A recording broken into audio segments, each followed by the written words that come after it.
Hey, I'm Caleb. And I'm Kristian, and today the marshmallows have taken over. And we're learning what it means to be a royal priest. Today on Fishman!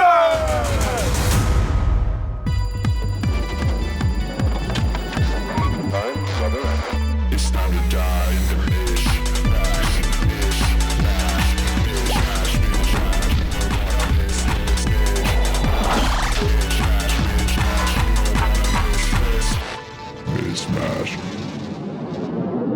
Yes, you heard us right. The marshmallows have taken over. This is madness! Or should I say, marsh madness? Nice. Which is what we're playing today. You'll see that we have this table in front of us with cups at the end. Kristian and I will take turns rolling a ping pong ball down the table to try and get it into the tiny cup in the middle. But if we completely miss a cup, we have to put a marshmallow in our mouth. If we make it into a big cup, that cup will tell us how many marshmallows we have to put in our mouth. Basically, the marshmallows are seeking their revenge. No! The more we miss the tiny cup, the more marshmallows we have to put into our mouth. It's kind of like Fluffy Bunny. I can't stand that game. Ugh. The only way to win is to make it into that tiny cup, It's over there. which is literally the size of this ping pong ball. This is madness. It's Marsh Madness. Here we go. Okay, I'm gonna go first. No, rock, paper, scissors. Okay, fine, You don't fine, get fine, to fine, just fine, start. Fine. Rock.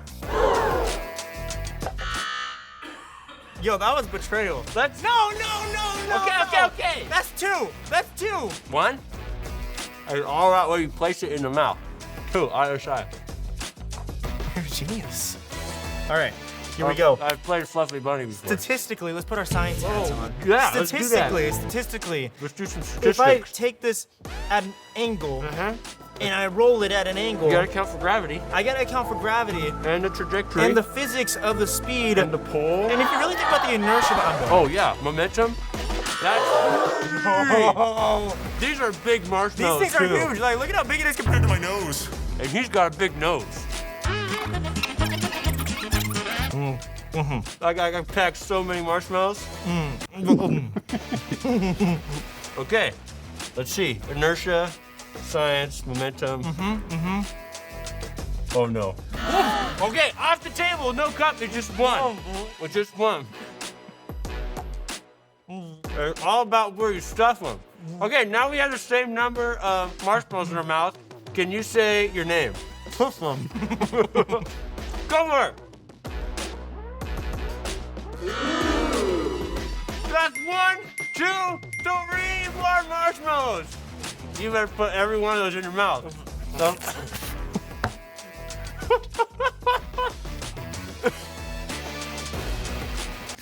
All right, I'll go. That's only one.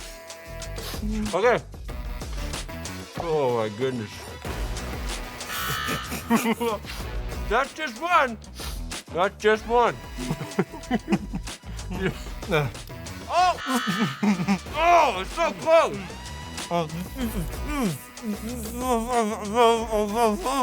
Still got plenty of room for these puppies.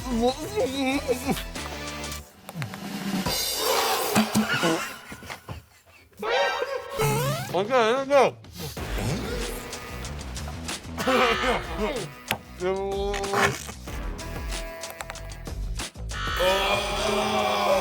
There's too much inertia. Oh, that's not. How do you manage to roll it off every single time? Caleb, you're not very good at this. I'm not good at this, but one. Here we go. This one's it. I get that front lip filled. You're really close though. Yeah, this is true. I think I have 5 in mine. Do you have 5? I think so. Dude, this guy's got an incredibly big mouth. I got really big cheeks. Oh, yeah. Yeah. Here we go. Oh! That's me. 1, 2, 3. What is that?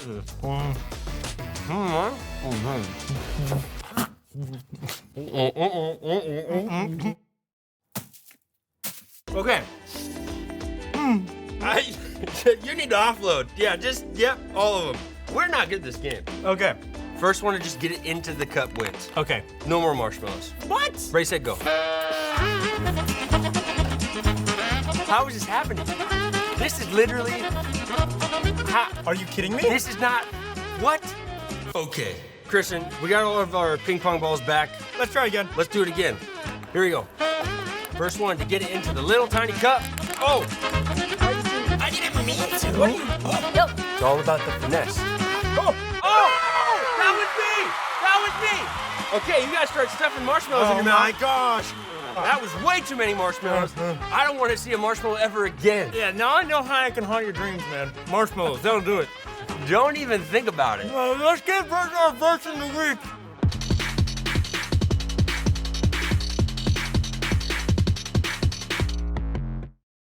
Who here loves a good game of dodgeball? Me too.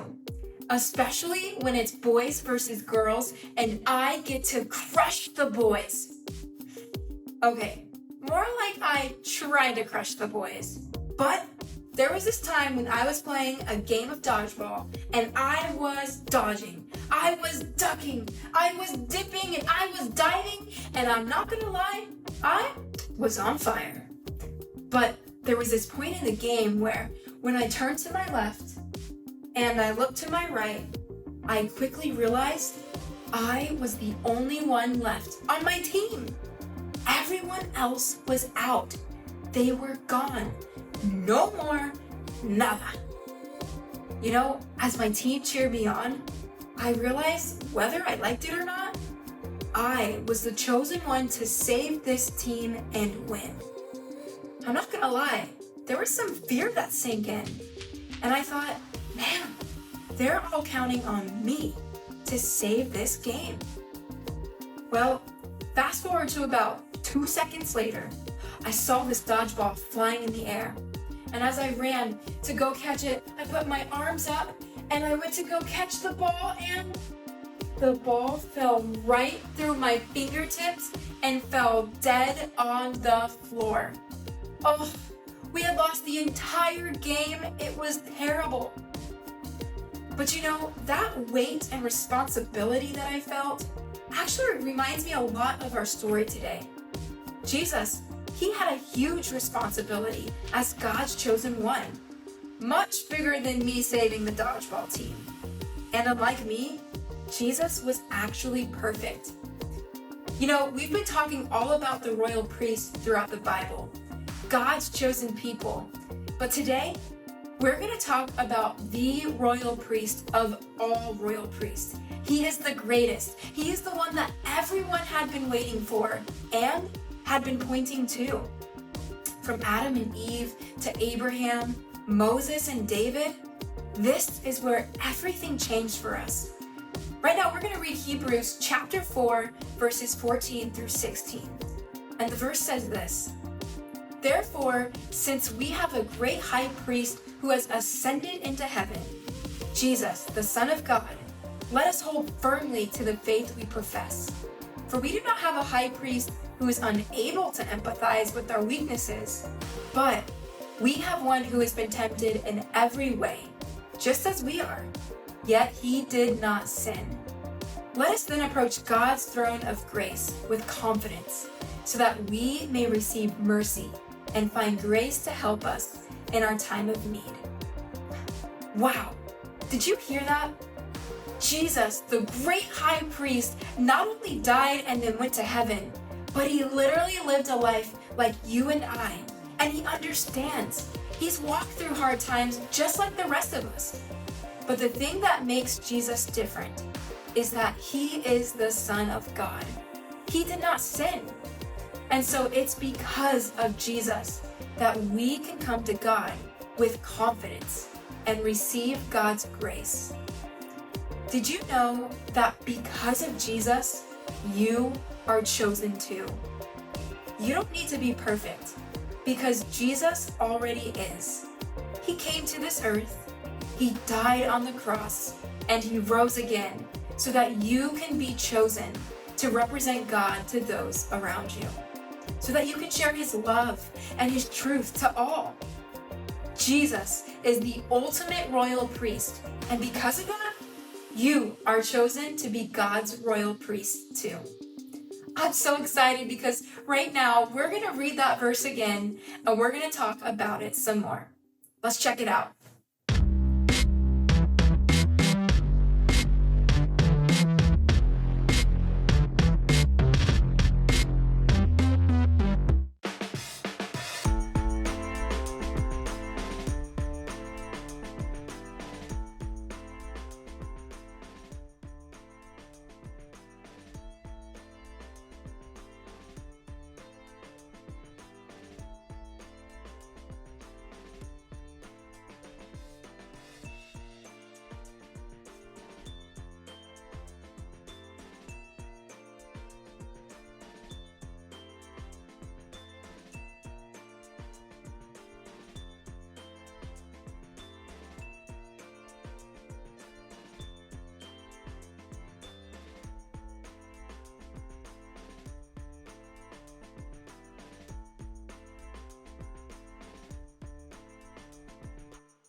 we're talking about how followers of Jesus are actually royal priests that represent God to the world and the world to God. Now, to help us understand this whole royal priest concept better and how it applies to the whole story of the Bible, let's watch a video from our friends at the Bible Project.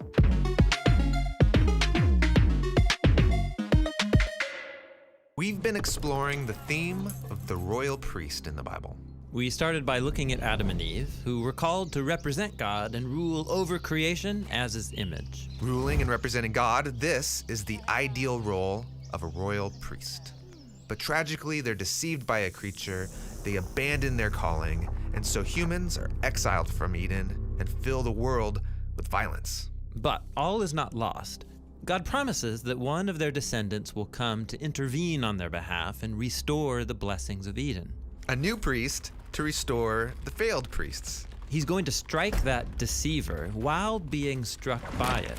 He's like a royal priest who becomes a sacrifice. Now, through Israel's story, God raises up many people who could have been this royal priest, like Abraham, Moses, and David. And they all fail. But their stories point forward, anticipating the ultimate royal priest. And this brings us to Jesus. Now, in the time of Jesus, the people of Israel were ruled by the Roman Empire, but they were governed by their own priests, including the high priest who worked in the Jerusalem temple. The high priest was the only one who could enter the most holy space, and it was separated by a thick curtain embroidered with images of cherubim. And the high priest at this time was a man named Caiaphas. He is the one who currently represents the people before God. But then Jesus came onto the scene. And when we're introduced to Jesus, he's outside of Jerusalem at the Jordan River getting baptized. The skies open up and God says, "You are my son, whom I love. With you I am very pleased." Now, these words blend together three statements from the Hebrew scriptures that are all about the coming royal priest, who will be the king that God promised to raise up from the line of David, and also the beloved son, like Isaac was to Abraham. And he's the suffering royal servant of Isaiah who dies for the sins of his people. This baptism is like his ordination as a royal priest. Right. And so it's no surprise that afterwards, Jesus starts going around acting like a priest. All right, like forgiving people of their sins, or restoring people who were impure so they could enter the temple. These are the things that the priests who work in the Jerusalem temple were supposed to be doing. But Jesus is doing it outside their authority. And so they start to see him as a threat. And so this leads to a story where Jesus goes up with some friends to a high mountain, and there he's transformed. He starts shining, and all of his clothes become pure white. This is like the vision Moses had of the ideal high priest. Yeah, exactly. Jesus is here being revealed as the ultimate royal priest. And it's here that Jesus decides that he's going to Jerusalem, even though he knows that he'll get killed. And so later, when Jesus rides into Jerusalem, he challenges the authority of the current priesthood who are running things in the temple. Like when he storms in and disrupts the sale of animal sacrifices. Yeah, this is his way of showing he's the priest in charge. And then later he's asked, "Who do you think you are?" And so Jesus responds by quoting from Psalm 110 in Israel's scriptures. This is the psalm where King David speaks of someone that he calls his Lord, someone greater than him who will rule as a royal priest. Jesus is claiming that he is that priest. This makes the priests in Jerusalem angry. So they have Jesus arrested, and they put him on trial before Caiaphas, the high priest, who asks Jesus, "Are you the anointed one?" And what he means is, are you the royal priest? Because right now, that's my job. And Jesus responds once more by quoting Psalm 110, saying, "I am, and you are going to see me ruling at God's right hand." But actually, we're about to see Jesus get killed. How is that ruling as a high priest? Well, remember from Israel's scriptures, the pattern of the royal priest who surrenders himself as a sacrifice. Jesus is saying that offering his life for others is the way that he's going to ascend his royal throne. When Jesus died, the curtain in the temple tore in two. And God's own life presence, the blessings of Eden that were once guarded and separate, now they can flow out of the temple to fill all of creation. And when Jesus comes alive from the dead, he appears to his followers and commissions them to go out to the nations. so that they can share the good news that Jesus is the ruling king and priest who's going to restore the blessings of Eden. This is why the Apostle Paul called Jesus the new Adam. He's inviting us back into Eden to become like him. So that we can take up our lost calling of being God's royal priests. Yes, and that new royal priesthood that's made up of the followers of Jesus, that's what we're going to explore next.